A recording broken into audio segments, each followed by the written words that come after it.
So I was reading this wild thing the other day about a position player, a first baseman, who had to pitch in a blowout game. Oh, yeah. And he threw a pitch that clocked in at 31.1 miles per hour for a called strike. 31.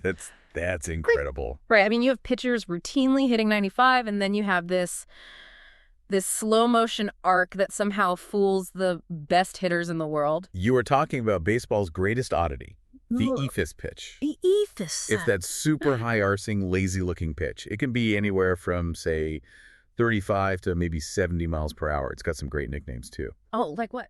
Lob, baseball. My favorite is the dead fish. The dead fish. And the name itself, Eephus, it likely comes from the Hebrew word E-F-E-S, which basically means zero or nothing. A nothing pitch. Yeah. That's perfect. So let's get into this because it seems like a massive contradiction.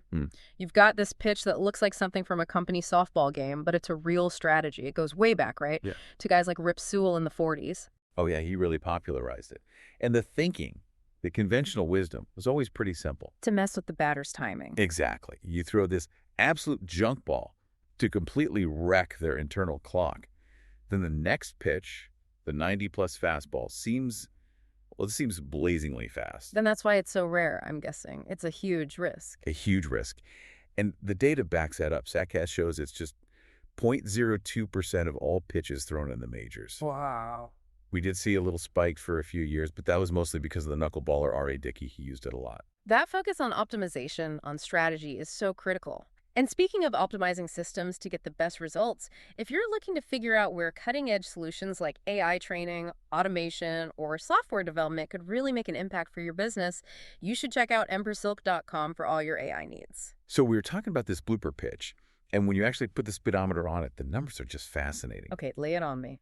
The average Eephus comes in at about 64.5 miles per hour. That is just crawling. It's not just slow. I mean, it's 23% slower than the average changeup. Think about this.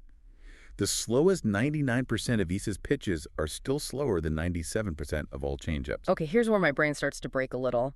You'd think a pitch that slow, with that rainbow arc, would have almost no spin on it, like a knuckleball, right? You'd think so. But the data shows the complete opposite. It has a really high spin rate. We're talking 2,301 revolutions per minute. Wait, how is that possible? It's actually 100 RPM faster than the average fastball. Get out of here. How? It's the physics. Because it's moving so slowly through the air, there's very little air resistance to slow that spin down. So it just keeps spinning. It's not just a dead floaty pitch. It has real movement characteristics. So the big question then, does it actually work? Well, batters do make contact a little more often, but, and this is the key, the quality of that contact is terrible. The average exit velocity is over 4 miles per hour slower than average, and it results in a hit about 11% less often. Yeah. You just get a lot of easy pop-ups and weak ground balls. So weak contact. But what about that old theory? Does it make the next fastball harder to hit? And this is where we get to throw out the folklore. The data.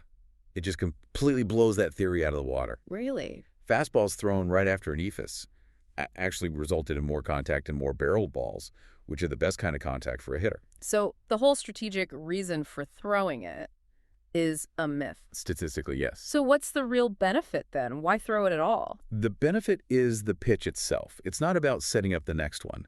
Plate appearances that include an Eephus pitch just have a lower on-base percentage. OBP, right. Right. For you listening, OBP just measures how often a batter gets on base. Yeah. And with an Eephus, it drops from the league average of 31.9% to 30.8%. That's a significant drop. The pitch just works on its own to get outs. That is the power of modern data, isn't it? It separates what we think works from what actually does. So this weird, unconventional pitch succeeds just because the physics of it leads to bad contact. Precise. Now that the setup theory is debunked, you have to wonder what's next.